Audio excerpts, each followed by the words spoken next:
વડોદરા શહેરના માંજલપુર વિસ્તારમાં આવેલી એક સ્કૂલમાં શિક્ષક અને વાલી વચ્ચે લાફાવાડીના લાઈવ સીસીટીવી ફૂટેજ સામે આવ્યા છે। વડોદરા શહેરના માંજલપુર વિસ્તારમાં આવેલ શ્રેયસ વિદ્યાલયમાં અભ્યાસ કરતા ધોરણ 9ના વિદ્યાર્થીને ડ્રોઈંગ બાબતે લાફો ઝીંકી દેતા વિદ્યાર્થી દ્વારા વાલીને આ બાબતની જાણ કરવામાં આવી હતી। આ મામલે વાલીએ આવેશમાં આવી સ્કૂલના સ્ટાફમાં જઈ વિદ્યાર્થીને લાફો ઝીંકનાર શિક્ષક સામે હાથાપાઈ કરી હતી। આ મામલાના સીસીટીવી ફૂટેજ સામે આવ્યા છે। આ સમગ્ર બનાવને લઈને મકરપુરા પોલીસ મથકમાં શિક્ષક અને વિદ્યાર્થીના વાલી ફરિયાદ માટે પહોંચ્યા છે। આ મામલે વિદ્યાર્થીની માતાએ જણાવ્યું હતું કે સવારે સ્કૂલમાંથી ફોન આવ્યો હતો કે તમારા બાળકને લાફો માર્યો છે તો તમે સ્કૂલમાં મળવા માટે આવો। અમે સ્કૂલમાં પહોંચ્યા ત્યારબાદ અમને ઓફિસમાંથી ઉપર સ્ટાફ રૂમમાં મોકલવામાં આવ્યા હતા।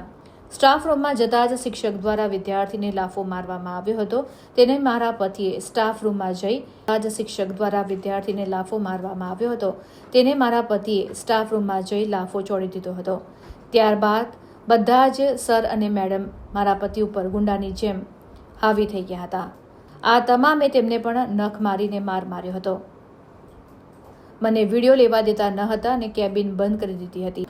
આ અંગે વિદ્યાર્થીએ જણાવ્યું હતું કે હું ધોરણ 9માં અભ્યાસ કરું છું। આજે અમારી ડ્રોઈંગનો પીરિયડ હતો અને સરે અમને મેઝરમેન્ટ દ્વારા ડ્રોઈંગ કરવા માટે જણાવ્યું હતું।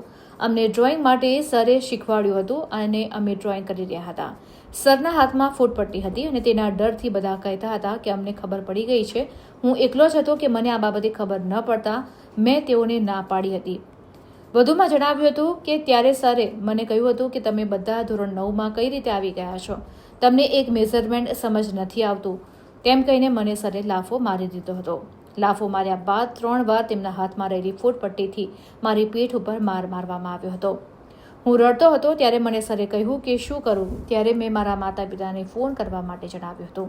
આ અંગે માંજલપુરમાં આવેલ શ્રેયસ વિદ્યાલયના ટ્રસ્ટી પંકજ જાણીએ જણાવ્યું હતું કે સ્કૂલની અંદર સ્ટાફ રૂમમાં વાલીએ આવીને શિક્ષકને લાફો માર્યો હતો। આ બાબતે અમે તપાસ કરતા શિક્ષકે વિદ્યાર્થીની ડ્રોઈંગ બાબતે જ ક્લાસરૂમમાં લાફો માર્યો હતો। આ બાબતે અમે આચાર્યને જાણ કરી છે અને જે હોય તે બાબતે તપાસ કરવા કહ્યું છે અને ત્યારબાદ અમે કાર્યવાહી કરીશું। હાલમાં શિક્ષક અને વિદ્યાર્થી પોલીસ મથકે પહોંચ્યા છે।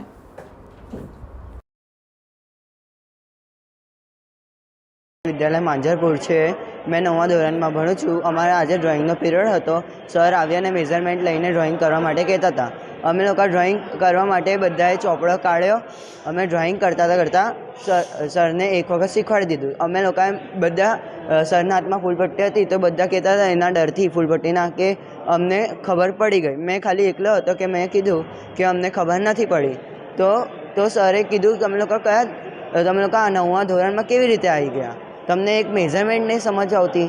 તો આવું કરે સરે મને લાફો મારી દીધો અને 3 વખત ફૂલપટ્ટી મારા પીઠ પર બી મારી।